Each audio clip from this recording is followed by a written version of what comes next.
7장 36절에서 50절까지입니다. 누가복음 7장 36절에서 50절까지 말씀 번갈아가며 읽습니다. 제가 먼저 읽겠습니다. 한 바리새인이 예수께 자기와 함께 잡수시기를 청하니 이에 바리새인의 집에 들어가 앉으셨을 때에 그 동네에 죄를 지은 한 여자가 있어 예수께서 바리새인의 집에 앉아 계심을 알고 향유 담은 옥합을 가지고 와서 예수의 뒤로 그 발 곁에 서서 울며 눈물로 그 발을 적시고 자기 머리털로 닦고 그 발에 입 맞추고 향유를 부으니 예수를 청한 바리새인이 그것을 보고 마음에 이르되 이 사람이 만일 선지자라면 자기를 만지는 이 여자가 누구며 어떠한 자 곧 죄인인 줄을 알았으리라 하거늘 예수께서 대답하여 이르시되 시몬아 내가 내게 이를 말이 있다 하시니 그가 이르되 선생님 말씀하소서. 이르시되 빚주는 사람에게 빚진 자가 둘이 있어 하나는 500데나리온을 졌고 하나는 50데나리온을 졌는데 갚을 것이 없으므로 둘 다 탕감하여 주었으니 둘 중에 누가 그를 더 사랑하겠느냐. 시몬이 대답하여 이르되 내 생각에는 많이 탕감함을 받은 자니이다. 이르시되 내 판단이 옳다 하시고 그 여자를 돌아보시며 시몬에게 이르시되 이 여자를 보느냐. 내가 내 집에 들어올 때 너는 내게 발 씻을 물도 주지 아니하였으되 이 여자는 눈물로 내 발을 적시고 그 머리털로 닦았으며 너는 내게 입 맞추지 아니하였으되 그는 내가 들어올 때로부터 내 발에 입 맞추기를 그치지 아니하였으며 너는 내 머리에 감람류도 붓지 아니하였으되 그는 향유를 내 발에 부었느니라. 이러므로 내가 내게 말하노니 그의 많은 죄가 사하여졌도다. 이는 그의 사랑함이 많음이라. 사함을 받은 일이 적은 자는 적게 사랑하느니라. 이에 여자에게 이르시되 내 죄사함을 받았느니라 하시니 함께 앉아있는 자들이 속으로 말하되 이가 누구이기에 죄도 사하는가 하더라. 50절 함께 읽습니다. 예수께서 여자에게 이르시되 내 믿음이 너를 구원하였으니 평안히 가라 하시니라. 아멘. 기도하고 말씀 선포하겠습니다. 하나님 아버지 거룩한 주일 우리에게 허락해 주셔서 하던 일을 멈추고 하나님 앞에 나아와 또 하나님을 앙망할 수 있도록 은혜를 주시니 감사드립니다. 하나님을 바라볼 때에 하나님에게서 흘러나오는 이 생명 또 하나님의 은혜 하늘의 안식 평안 누려가는 귀한 시간 되게 하여 주옵소서. 예수님 이름으로 기도드리옵나이다. 아멘. 책을 추천해 달라고 하면 망설임 없이 추천한 책이 엔도 슈사쿠의 침묵이라는 작품과 미우라 야야교의 양치는 언덕이라는 작품입니다. 이 두 작품 모두 기독교적 배경에서 쓰여졌습니다. 엔도 슈사쿠의 침묵이라는 작품은 하나님을 신앙한다라는 것은 무엇인가에 대한 지평을 확장시켜 주었다라면 미우라 야야코의 양치는 언덕이라는 작품은 기독교인이 된다는 것은 무엇인가에 대한 고민을 안겨준 작품입니다. 이 작품들을 처음 접할 때가 신학대학원에서 공부하고 있을 때인데 20여 년이 훌쩍 지난 지금도 그 책들을 읽으며 감동을 받던 그때의 기억들이 생생합니다. 오늘은 이 미우라 야야코의 양치는 언덕이라는 작품에 대한 이야기로 설교를 시작하려고 합니다. 미우라 야야코의 양치는 언덕이라는 작품의 줄거리를 말씀드릴 텐데 줄거리를 잘 이해하기 위해서는 여기에 나오는 등장인물들을 좀 알 필요가 있습니다. 이 작품의 주인공은 나옴이라는 이름의 아주 어여쁜 아가씨입니다. 남자들이 이 작품을 읽게 되면 누구나 이 나오미와 사랑에 빠질 만큼 그렇게 나오미는 아주 매력 있는 아가씨로 묘사되어 있습니다. 나오미의 아버지는 고스케라는 분인데 인품과 신앙에 있어서 많은 이들로부터 존경받는 목사님이십니다. 류이찌라는 청년이 등장하는데 이 청년은 술주정뱅이와 바람둥이인데 나오미와 결혼을 하게 된 청년으로 직업은 화가입니다. 다케야마라는 청년이 나오는데 이 청년은 나오미의 고등학교 영어 선생님이면서 류이찌의 또 친구이기도 하면서 나오미가 학창 시절에 짝사랑했던 그런 선생님이십니다. 나오미는 고스게 목사님의 외동딸로 순수하고 착한, 거기에 아름다운 외모까지 갖춘 여고생입니다.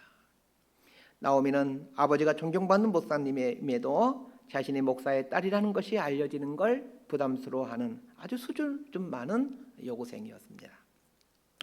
나오미는 총각 영어 교사인 다케아마를 짝사랑하고 있는데, 이 다케아마의 친구인 료이찌가 나오미의 순수함과 아름다운 외모를 보고 첫눈에 반해 나오미에게 아주 적극적으로 구애합니다. 료이찌가 바람둥이의 술주정뱅이란 것을 알면서도 그 순수했던 나오미는 료이찌의 적극적인 애정 행세에 넘어가 료이찌와 결혼을 하고자 합니다. 고스게 목사님은 료이찌의 사람됨을 한눈에 간파하고는 결혼을 결사반대하지만, 젊은이들은 또 결사반대하면 더 하는 게 젊은이들의 특징이지 않습니까? 그래서 나오미는 이제 부모님의 가슴에 대못을 받고 료이찌와 살기 위해 가출해서 이제 료이찌와 동거 생활에 들어갑니다. 그런데 몇 개월이 지나지 않아 료이찌는 본성을 드러냅니다. 술주정을 하는 것은 물론이거니와 손찌검을 하기도 하고, 또 나오미의 고등학교 친구와 바람까지 피웁니다. 몇 년간을 료이찌의 술주정과 손찌검, 바람 피움에 시달리다 더 이상 견딜 수 없어 나오미는 도망쳐 나옵니다. 그러나 갈 곳이 없습니다. 부모님께 큰 상처를 주고 가출했기에 부모님 집에도 돌아갈 용기가 없습니다. 정처 없이 밤길을 헤매다가 어느 교회당에서 흘러나오는 내 진정 사모하는 친구가 되시는 그 찬송가 소리를 듣고는 어릴 적부터 놀이터였던 아버지의 교회를 생각하게 되고, 자신도 모르게 그 고향 마을 언덕 위에 있는 교회의 사택, 즉 아버지 집이죠. 그 아버지 집으로 발걸음을 옮깁니다. 한밤중에 그 아버지 집에 왔지만 그 아버지 집으로 들어갈 용기가 나질 않습니다. 그리고 아버지 집에 돌아가기 위해서 온 것도 아니었습니다. 언덕이 교회가 그리웠고 아버지 집이 그리워서, 그리고 마땅히 갈 곳도 없었기에 그저 발걸음 닿는 대로 온 것뿐이었습니다. 어릴 적 수도 없이 현관문을 열고 들어갔던 그 기억들을 떠올리며 나오미는 습관적으로 집 현관문을 살짝 돌려보는데 그 잠겨 있었던 현관문이 열려지는 것입니다. 고스게 목사님은 혹 나오미가 돌아왔을 때 현관문이 잠겨 있다라면 다시 돌아가게 될까 봐 한밤중에도 현관문을 잠그지 않고 있었던 것이죠. 나오미가 현관문을 살짝 돌렸을 때 그 순간 안방에서 고스게 목사님의 목소리가 들립니다. 나오미, 이제 오느냐? 이 책을 읽는 독자들은 이 부분에서 눈물이 왈칵 쏟아집니다. 나오미는 부모님 품에 지내면서 상한 몸과 마음이 조금씩 회복되어 갑니다. 그런데 시간이 지난 어느 날 이 료이찌가 찾아옵니다. 그것도 폐병에 걸려 중환자가 되어서 말입니다. 나오미는 분노하며 료이찌를 결사적으로 반대하지만 고스게 목사님의 배려로 료이찌는 이제 처갓집에서 얹혀 살며 투병 생활을 합니다. 나오미와 료이찌의 불편한 동거가 시작된 거죠. 료이찌는 장인인 고스게 목사님의 용서와 또 그분의 삶을 보면서 기독교인이 되어갑니다. 나오미와 료이찌의 관계도 조금씩 회복되어 가고 료이찌의 건강도 점차 회복되어 갑니다. 크리스마스가 다가오자 료이찌는 나오미에게 줄 선물이라며 이제 그림을 한 점을 그리기 시작합니다. 그림은 아무도 보지 못하게 흰 천으로 늘 덮어 놓습니다. 성탄절이 다가오고 그림도 거의 완성되어 가고 있을 때 료이찌의 이전 내연녀였던 데르꼬라는 여인이 료이찌에게 연락이 옵니다. 료이찌는 데르꼬와 결별을 선언하기 위해 데르꼬를 이제 만나러 갑니다. 데르꼬는 료이찌에게 술을 권하면서 잠을 자고 가기를 요구하지만 료이찌는 단호하게 거절합니다. 그래서 데르꼬는 술 한 잔만 먹으면 보내주겠다라는 조건을 제시하죠. 료이찌는 술 한 잔만 마시면 보내주겠다는 데르꼬의 말을 믿고 술 한 잔을 마시고 데르꼬에게 절연을 선언하고 데르꼬의 집을 나섭니다. 그런데 집으로 돌아온 도중 료이찌는 동사하고 맙니다. 데르꼬가 건넨 술에 수면제가 들어있었던 겁니다. 나오미와 나오미의 가족들은 료이찌의 장례를 마친 후 료이찌가 나오미에게 선물하고자 그리고 있었던 그 그림을 펼쳐봅니다. 그 그림은 십자가에 예수님이 달린 채 피를 뚝뚝 흘리고 있고, 피가 떨어지는 예수님의 발 아래 한 청년이 무릎을 꿇고 고개를 숙인 채 예수님의 발을 붙잡고 있는 그림인데, 예수님의 발을 붙잡고 있는 그 청년은 료이지였습니다. 이 부분을 작품 내용 그대로 읽어드리겠습니다. 십자가에 매달린 예수 그리스도가 피를 뚝뚝 흘리고 있었다. 그 십자가 아래서 그리스도의 피를 맞으며 그리스도를 지그시 쳐다보고 있는 청년의 얼굴, 그것은 틀림없는 료이지의 얼굴이 아닌가. 회한에 찬 료이지의 눈이 똑바로 십자가의 그리스도를 우러러보고 있었다. 료이지가 나옴에게 크리스마스 선물로 그리고 있던 그림은 이 탕자였던 료이지가 나오미 가족들의 용서를 통해 예수님의 사랑을 알게 되었다라는 이 료이지의 신앙 고백을 표현한 그림이었습니다. 미우라 야야코는 이 작품을 통해 인간이란 완전하지 못한 존재라는 것, 그러게 인간은 하나님의 용서와 그리고 사람의 용서가 필요한 존재라는 것을 피력합니다. 그러면서 미우라 야야코는 기독교의 가장 큰 덕목이라 하는 사랑을 용서로 풀어냅니다. 결국 이 작품이 말하고자 하는 것은 사랑한다는 것이란 용서하는 것이다 입니다. 오늘 본문의 이야기는 한 여인이 예수님의 발에 향유를 붓는 이야기입니다. 그런데 여인이 예수님께 향유를 붓는 이야기는 누가복음에만 등장하는 이야기가 아닙니다. 사복음서 모두에 등장합니다.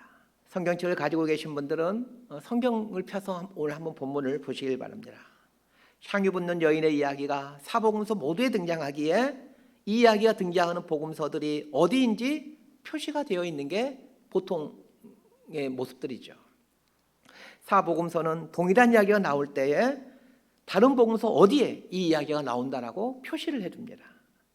그런데 성경을 한번 잘 보십시오. 분명 마태복음에도 마가복음에도 요한복음에도 향유를 붓는 여인의 이야기가 나오는데, 오늘 본문인 누가복음을 보게 되면 어떤 표시도 나와 있지 않습니다. 이것은 누가복음에 나오는 향유 붓는 여인의 이야기와 마태복음, 마가복음, 요한복음에 나오는 향유 붓는 여인의 이야기를 다른 사건으로 보고 있다는 뜻입니다. 대부분의 학자들은 예수님의 생애 중 예수님의 발에 향유를 붓는 사건이 2번 있었다라고 보고 있습니다. 누가복음에 등장하는 향유 붓는 사건이 먼저 있었고, 마태복음, 마가복음, 요한복음에 등장하는 그 향유 붓는 사건은 나중에 일어난 사건이다, 이렇게 보고 있습니다. 오늘 본문을 잘 이해하기 위해서는 등장인물과 등장인물의 특징을 알아야 합니다. 오늘 본문의 등장인물은 예수님과 바리새인과 한 여인, 이렇게 3사람입니다. 그런데 여기에 등장하는 여인을 가리켜 39절에 보면 죄인이라고 말하고 있는데, 학자들은 여기서 말하는 죄인을 창녀로 이해하고 있습니다. 예수님 당시 사람들에게 가장 경건한 사람이라고 인정받는 사람들이 바리새인들이었고, 가장 더러운 사람으로 여겨지는 사람들은 창녀였습니다. 그렇다면 오늘 본문의 등장인물은 극과 극에 위치하고 있는 사람들이라는 것을 금방 알게 됩니다.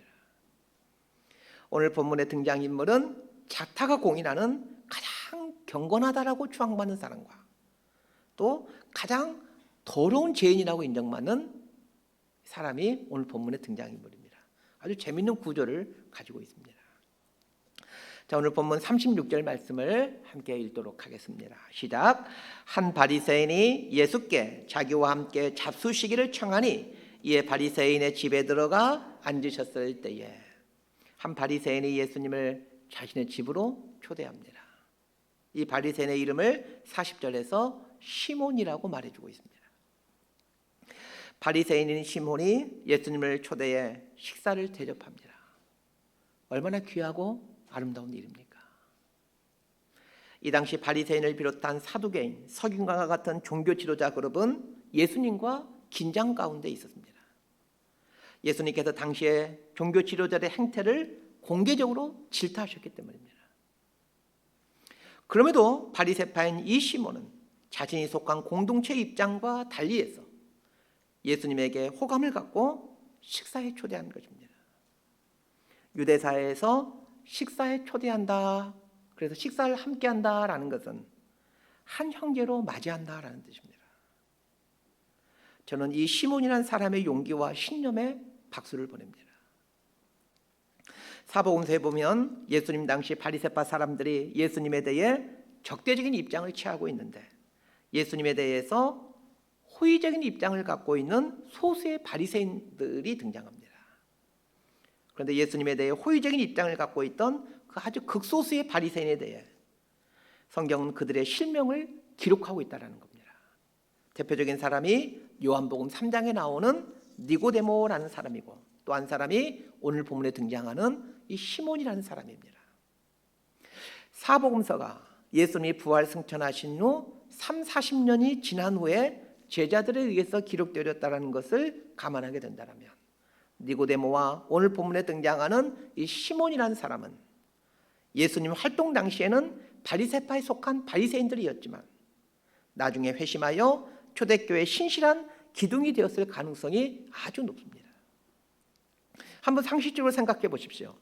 사복음서에 나오는 사건들은 그 사건이 있은 때로부터 최소 30-40년이 지난 후에 기록되게 되는데 30-40년이 지난 후에 제자들이 복음서를 기록하면서 그들의 구체적인 이름을 쓰고 있다는 것은 복음서를 기록할 당시 그 사람이 교회의 큰 일꾼으로 살아가고 있었기 때문에 가능한 일입니다. 그래서 오늘 본문은 얼핏 보면 이 시몬이라는 사람이 예수님으로부터 꾸짖음을 받는 이야기인 것 같지만 바리새인인 시몬이 이 사건을 통해 하나님을 믿는다는 것 그리고 하나님을 사랑한다는 것이 무엇인지를 알게 되고 그래서 예수님을 믿는 자가 되었다는 것을 생각하면서 오늘 본문을 보셨으면 합니다. 바리새인 시몬이 예수님을 자신의 집으로 초대해 식사를 하고 있는데 뜬금없이 한 여인이 식사 자리에 오더니 귀한 향유를 예수님 발위에 붓습니다. 향유를 발위에 붓는 것에서 멈추지 않고 자신의 머리카락으로 예수님의 발을 씻겨드립니다. 자, 37절에서 38절 말씀 함께 읽겠습니다. 시작. 그 동네에 죄를 지은 한 여자가 있어 예수께서 바리새인의 집에 앉아 계심을 알고 향유 담은 옥합을 가지고 와서 예수의 뒤로 그 발 곁에 서서 울며 눈물로 그 발을 적시고 자기 머리털로 닦고 그 발에 입맞추고 향유를 부으니 위에서 설명드렸듯이 오늘 본문에 등장하는 여인은 창녀입니다. 그런데 재미있는 것은 경건한 바리새인인 시몬이 예수님으로부터 너는 내게 발 씻을 물도 주지 아니하였다 이런 책망을 받는 반면 가장 더럽다라고 손가락질을 받는 창녀인 여인은 예수님으로부터 죄사함, 구원, 평안을 받았다는 겁니다. 오늘 본문의 후반부에 보게 되면 이 여인이 받게 된 죄사함, 구원, 평안을 받았다는 이야기를 해주고 있습니다. 죄사함, 구원, 평안. 사람에게 이보다 더 필요하고 귀한 선물이 어디 있겠습니까? 이상하지 않습니까? 죄사함, 구원, 평안이라는 귀한 선물을 받을 만한 사람은 당연히 시몬이고 책망받을 만한 사람은 창녀인 여인일 것 같은데 반대로 되었으니 이걸 어떻게 설명해야 됩니까? 자, 오늘 설교의 핵심이 이것입니다. 사람들 보기에 죄사함, 구원, 평안을 얻을 것으로 보이는 바리새인 시몬은 예수님으로부터 책망을 받은 반면에 사람들로부터 더럽다라고 손가락질 받아들일 창녀는 예수님으로부터 죄사함, 구원, 평안을 얻게 된다는 것입니다. 그 이유가 무엇이냐는 겁니다. 그 이유를 설명해 드린 것은 이제 저의 몫이고 여러분이 해야 될 몫이 있습니다. 그 이유를 듣고 그걸 여러분의 삶에 적용하는 것은 이제 여러분의 몫입니다. 저는 오늘 본문에 등장하는 시몬이라는 바리새인을 생각하면 생각할수록 참 매력 있는 사람이고 또 가까이 하고 싶은 사람이라는 생각이 들었습니다. 제 개인적으로 좋아하는 그 유형의 사람이 이런 사람입니다. 자신의 이익이나 자신이 속한 단체의 이익보다는 상대방의 이익과 상대방이 속한 단체의 이익을 먼저 생각할 줄 알고 또 그렇게 보려고 하는 사람을 저는 개인적으로 참 좋아합니다. 그리고 존경합니다. 사람은 본성적으로 자신의 이익과 자신이 속한 단체의 이익을 먼저 생각합니다. 그런데 사람들 모두가 이렇게 살면 세상이 평화롭지가 않습니다. 그래서 평화로운 공동체, 평화로운 세상을 만들기 위해서는 나의 이익, 내가 속한 공동체 이익보다 상대편의 이익, 상대 공동체의 이익을 생각할 줄 알아야 하고, 어떤 결정을 할 때는 나에게 이익이 되느냐보다 내가 속한 공동체의 이익이 되느냐보다 무엇이 더 옳은가를 생각하는 사람이 되어야 합니다. 이런 사람이 많아져야 됩니다. 그래야 사회 전체가 건강해지고 사회가 발전하게 됩니다. 교회도 마찬가지입니다. 나의 입장이나 이익보다 교회 전체 이익이 되느냐, 이것이 성경적으로 옳은 일이냐를 먼저 생각할 줄 아는 성도들이 많아질 때 그 교회는 성숙하고 건강한 교회가 됩니다. 그러나 실상은 대부분 자신의 이익에 부합되느냐를 판단의 기준으로 삼고 살아가죠. 바리새인인 시몬은 자신이 속한 바리새파의 편에서 예수님을 바라보지 않고 무엇이 옳은 것인가의 편에서 예수님을 바라보려고 했던 사람이었습니다.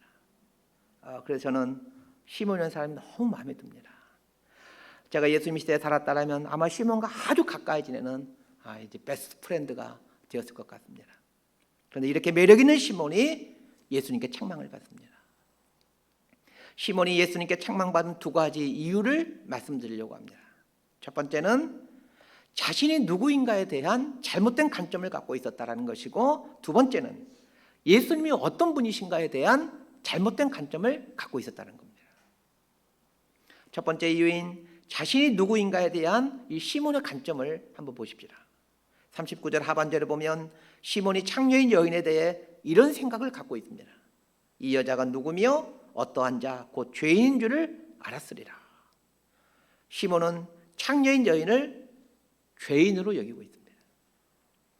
창녀인 여인을 죄인으로 여기고 있다는 말은 자기 자신에 대해서는 경건한 사람으로 여기고 있다는 뜻입니다. 사실 그 당시 모든 이스라엘 백성들은 바리새파 사람들이 굉장히 금욕적이고 경건한 생활을 하기 때문에 웬만한 보통의 바리새파에 속한 사람들을 가리켜 참 경건한 분이다, 이렇게 생각하고 있었습니다. 그러기에 시몬도 자기가 바리새파에 속해서 살아왔기에 나는 참 괜찮은 사람이다, 나는 경건한 사람이다, 이렇게 생각하며 살고 있었던 거죠. 자, 그러면 묻겠습니다. 시몬은 죄인이 아닙니까? 예수님께서 시몬의 이 잘못된 관점을 고쳐주기 위해서 이야기 하나를 들려주시는데, 그 이야기에 50데나리온 빚진 자가 나오고 500데나리온 빚진 자가 나옵니다. 우리는 어렵지 않게 50데나리온 빚진 자는 시몬을 의미하고 500데나리온 빚진 자는 창녀인 여인을 의미한다는 것을 금방 알게 됩니다.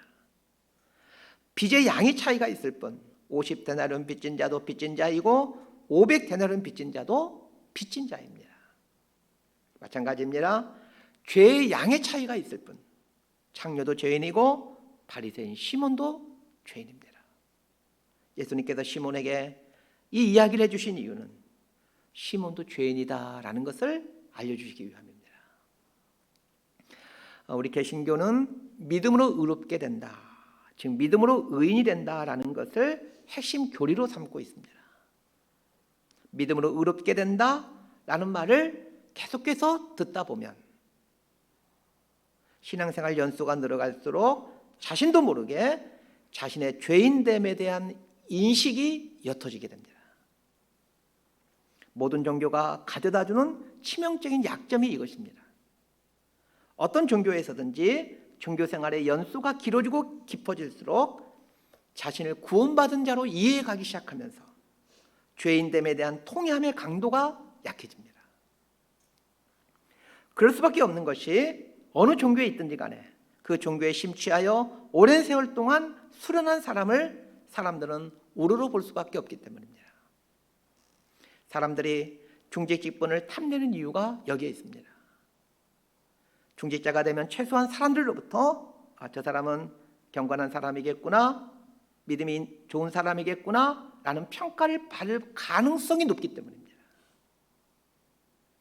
종교에 입문한 사람들로부터 부러움받는 삶을 살다 보면 어느새 자신의 죄인됨에 대한 인식이 옅어지게 됩니다. 그러나 진짜 기독교는 정반대입니다. 바울을 보시길 바랍니다. 회심 이후 비교적 초창기에 쓴 고린도전서 11장 5절에서 바울은 자기 자신에 대해 이렇게 소개합니다. 나는 지극히 크다는 사도들보다 부족한 것이 조금도 없는 줄로 생각하노라. 사도직에 대해 의문을 제기하는 사람들에게 바울은 자신이 사도들보다 부족함이 없는 자라고 말을 합니다. 달리 말하면 바울은 자기 자신에 대해 다른 사도들에 비해 결코 부족한 사람이라고 생각하지 않았습니다. 그리고 실제로 보더라도 바울은 다른 사도들보다 월등히 뛰어난 사람입니다. 그리고 다른 사도들보다 더 깊이 있게 헌신한 사람입니다. 고린도 전후서를 쓴 후에 몇 년이 지나 기록한 서신서가 에베소서인데, 에베소서 3장 8절에서 바울은 스스로에 대해 또 이렇게 소개합니다. 모든 성도 중에 지극히 작은 자보다 더 작은 나에게 자신을 가리켜 성도 중에 가장 그 작은 자보다도 더 작은 자이다, 이렇게 말을 합니다.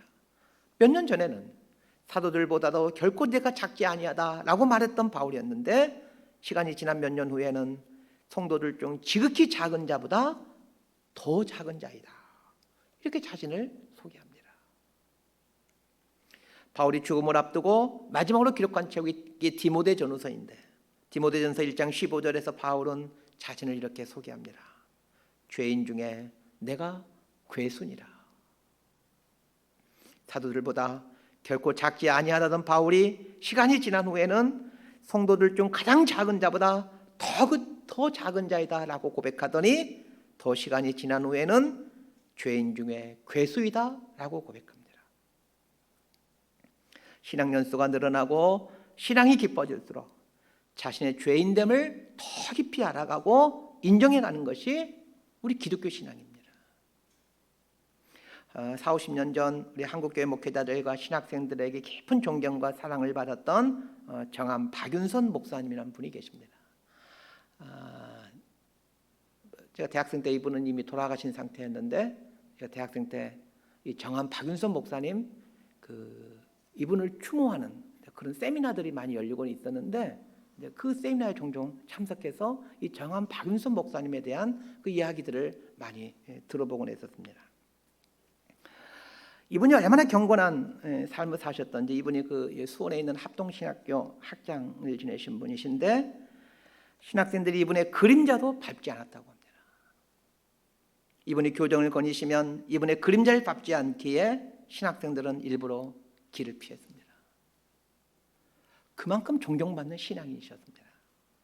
그런데 박윤선 목사님은 나이가 들어가면서 사람들 앞에서 인사할 일이 있을 때면 늘 이렇게 자신을 소개했습니다. 저는 80년 묵은 죄구렁이입니다. 80살이 되었을 때는 나는 80년 묵은 죄구렁입니다. 자기의 살아온 연수만큼 죄가 많이 쌓여있는 죄구렁이라는 겁니다. 신앙 연수가 늘어나 하나님을 향한 신앙이 깊어지면 깊어질수록, 하나님을 알아가면 알아갈수록 자신이 끔찍한 죄덩어리라는 것을 깨달아갑니다. 이것이 예수님의 가르침이고, 또한 사도들이 예수님께 배워서 전수해주고, 그리고 바울이 목숨 걸고 전해준 우리 기독교 신앙입니다. 우리 기독교 신앙이 이런 게 기독교 신앙입니다. 오늘 본문에 나오는 이 바리새인인 시몬을 한번 보십시다. 인간적으로 꽤 괜찮은 사람이었고, 바리새인으로 수십 년간 경건 생활에 매진한 사람이었기에 꽤 괜찮은 사람이라는 세상의 평판이, 그리고 수십 년간의 그 고된 경건 생활이 도리어 자신의 죄인됨을 인식하는데 장애물이 되었습니다. 그 일산에 있는 아주 선도 몇 명밖에 되지 않는 다 무너진 교회에 부임했다가 제법 큰 규모의 중형교회로 성장시켜 그 일약 스타 목사님이 되신 후 호련히 교회를 사임하고 그 울산에 가서 새로이 교회를 개척한 김관성 목사님이라는 분이 계십니다. 그 다니엘 기도의 강사로도 나왔던, 재밌게 설교하셨던 그 목사님이신데, 꽤 이름이 이제 알려진, 한국 교회에 꽤 이름이 알려진 목사님이십니다. 이분이 일산에 있는 교회를 사임하고 1-2년 전에 울산으로 내려가서 새로이 교회를 개척하셨습니다. 꽤 이름이 알려진 스타 목사님이시고, 안정된 중형교회를 내려놓고 호련단신으로 지방에 내려가 교회를 개척하였기에 많은 분들이 이분의 개척 후 첫 번째 설교에 관심을 가질 수밖에 없었습니다. 다행히 개척 후 첫 번째 주일 설교가 유튜브에 올라왔기에 저도 이걸 들을 수 있게 되었습니다. 이 목사님이 울산에 가서 교회를 새로 개척한 후 첫 번째로 한 설교에서 이런 말씀을 하십니다. 교회에서 가장 싸납고 표독한 사람들이 새벽 예배에 나오시는 분들이라는 겁니다. 새벽 예배까지 나오는 분이라면 가장 신앙심이 깊고 성숙한 사람이어야 하는 게 그게 정상인데 한국 교회는 정반대라는 겁니다. 이유가 무엇입니까? 남들보다 더 많은 경건 생활이 자신의 죄인됨을 보게 하는 것을 막아버렸기 때문입니다. 우리 믿는 사람들은 어떻게 해서든지 하나님 말씀대로 살려고 애를 써야 합니다. 그러나 하나님 말씀대로 살려고 애를 써온 그 과거의 경력과 이력이, 그리고 주님을 위해 헌신한 희생과 섬김의 삶이 나의 죄인됨을 보지 못하게 하는 가림막이 되었다면 헛된 신앙생활을 하신 것입니다. 오늘 본문에 나오는 이 꽤 괜찮고 멋있는 사람인 시몬이 주님으로부터 책망받은 첫 번째 이유가 바로 이것입니다. 바리새파에 속해 오랜 세월 동안 수련해왔던 경건생활이 도리어 자신의 죄인됨을 보지 못하게 하는 장벽이 되어버렸기 때문입니다. 꽤 괜찮고 멋있는 시몬이 주님으로부터 책망받은 두 번째 이유는 예수님에 대한 잘못된 관점 때문입니다. 창녀인 여인이 부끄러움을 무릅쓰고 많은 사람들 속에 있는 예수님께 나왔던 이유는 예수님만이 자신의 죄를 용서해 줄 수 있는 분이라는 믿음 때문이었습니다. 많은 사람들이 있는 곳에 창녀가 모습을 드러내면 수군거리게 된다는 것을 왜 몰랐겠습니까? 그거 얼마나 창피하겠습니까? 그럼에도 용기를 내어 군중 속에 계신 예수님께 나왔던 것은 예수님만이 자신의 죄를 용서해 줄 수 있는 분임을 확실히 믿었기 때문입니다.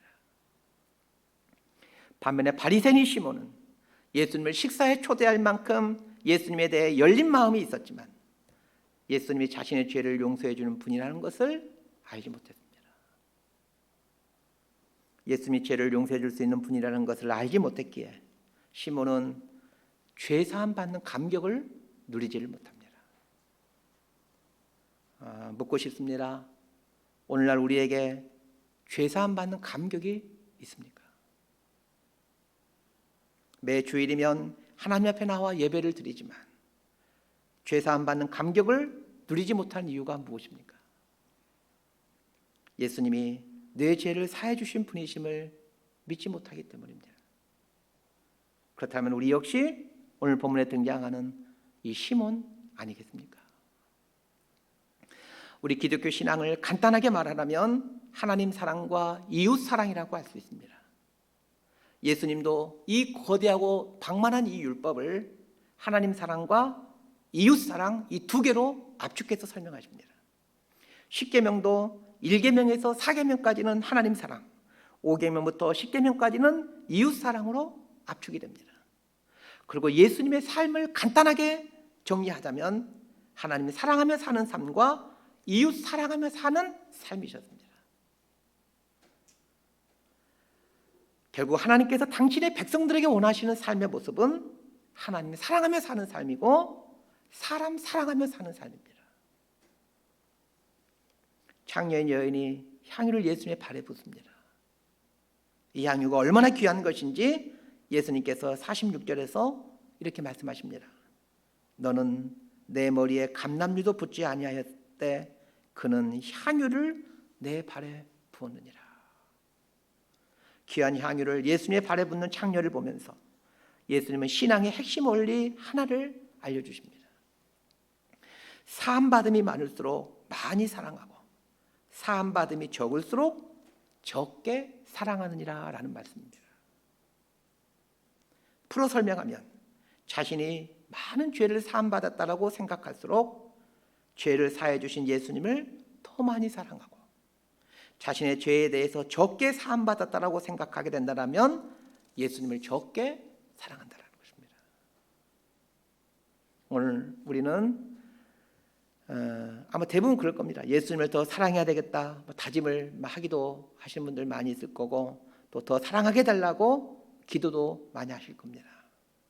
그러나 다짐한다고, 기도한다고 예수님을 사랑해지는 것이 아닙니다.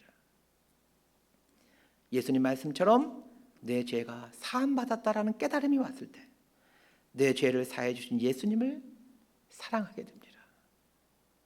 그런데 내 죄가 사함받았다라는 깨달음을 오기 위해서는 그 전에 반드시 해야 될 일이 있습니다. 내가 얼마나 큰 죄인인지를 알아야만 합니다. 이해하기 쉽게 이것을 공식으로 만들어 보았습니다. 내 죄의 크기에 대한 깨달음이 죄사함 받음에 대한 감격의 크기를 결정하고, 죄사함 받은 감격에 대한 크기가 예수님을 향한 사랑의 크기를 결정한다. 이런 공식을 만들어 보았습니다. 그러니까 예수님을 더 깊이 사랑하기를 원하신다면 가장 먼저 해야 될 일은 내 죄가 얼마나 큰가를 보는 것입니다. 그러면 사람은 언제 자신의 죄의 실상을 보게 되는 것입니까? 두 가지의 경우에서입니다. 첫 번째가 하나님 말씀 앞에 설 때입니다.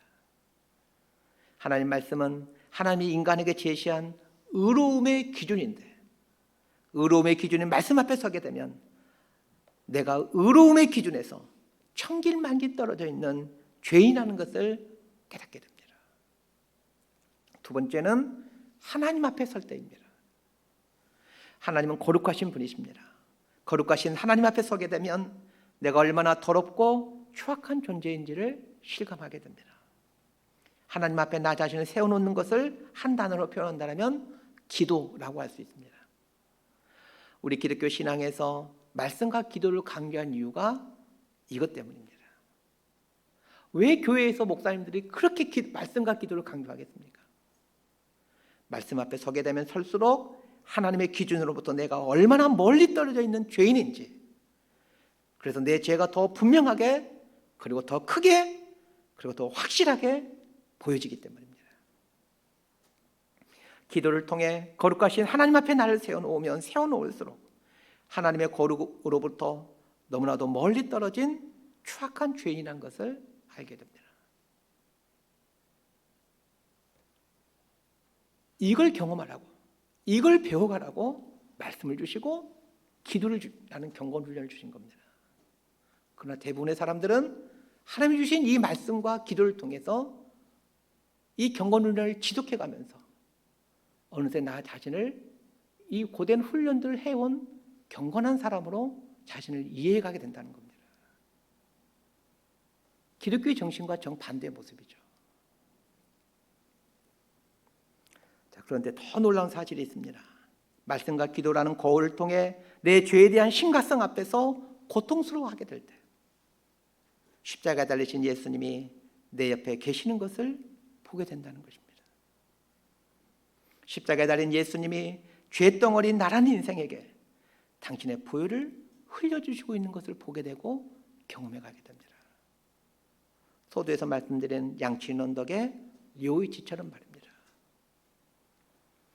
이러한 용서받아감의 과정이 신앙생활의 여정이고, 이러한 용서받아감의 여정을 통해 우리는 온몸으로 예수님을 사랑해가는 법을 배워가게 됩니다.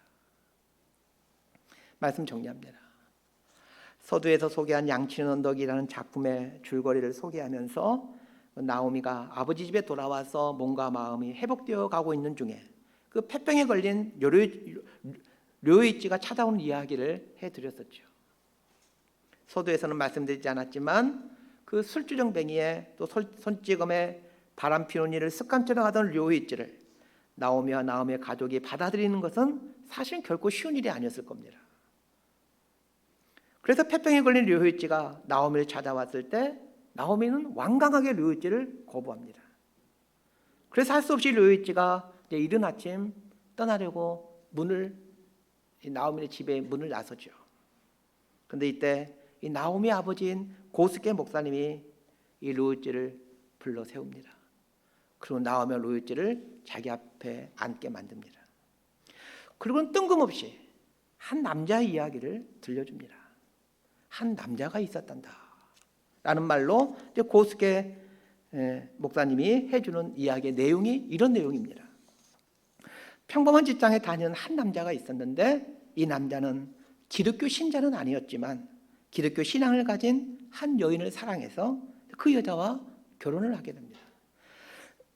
결혼한 후 임신을 하게 되었는데 그 아내가 임신하였을 때 그 집에 함께 살고 있었던 자기 처제와 불륜에 빠지고 맙니다.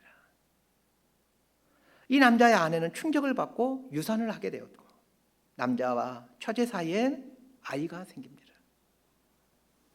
그럼에도 이 남자의 아내는 남편과 자신의 여동생을 용서하고 남편을 다시 받아들이고 남편과 자신의 여동생과의 사이에 생긴 아이를 키우게 되었다라는 그 삼류 소설 같은 이야기를 이 고스게 목사님이 이 나오미와 르우치에게 해줍니다.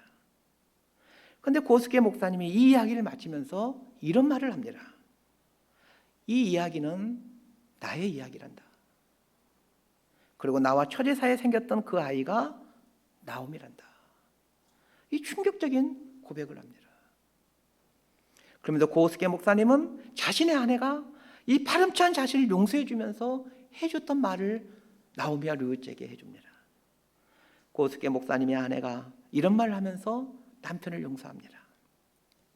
나는 하나님과 결혼하지 않았어요.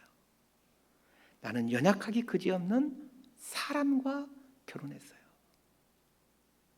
아내로부터 용서받음을 경험하고는 기독교 신자가 아니었던 고스게는 기독교인이 되었고 그리고 회사를 그만두고 신학교에 가서 신학을 공부하여 목사가 되었다는 이야기를 나오미와 르우치에게 해줍니다. 이 이야기를 듣고는 그 완강하던 나오미가 르우치를 받아들이게 되었고 그래서 르우치는 나오미의 집에 살면서 몸과 마음이 회복되어 갈 수 있었던 것입니다. 가장 더러운 사람이라고 손가락질 받는 창녀였던 여인이 이 거룩하고 이 성스러운 하나님 말씀에 기록될 수 있는 이유가 무엇입니까? 내가 이렇게 더러운 죄인이어도 예수님은 부끄럽고 추악한 죄를 용서해 주시는 분임을 믿고 예수님 앞에 나왔기 때문입니다. 그러기에 그녀는 사람들에게 가장 필요하고 귀한 선물인 죄사함, 구원, 평안함을 받게 되었습니다. 거기서 그치질 않습니다. 하나님의 본체이신 예수님으로부터 이는 그의 사랑함이 많음이라 라는 예수님을 참으로 사랑하는 여인이라는 영광스러운 호칭까지 부여받게 됩니다. 사랑하는 성도 여러분, 하나님 말씀 앞에 서서 내가 얼마나 흉측한 죄인인지를 매 순간 깨달아 가십시다.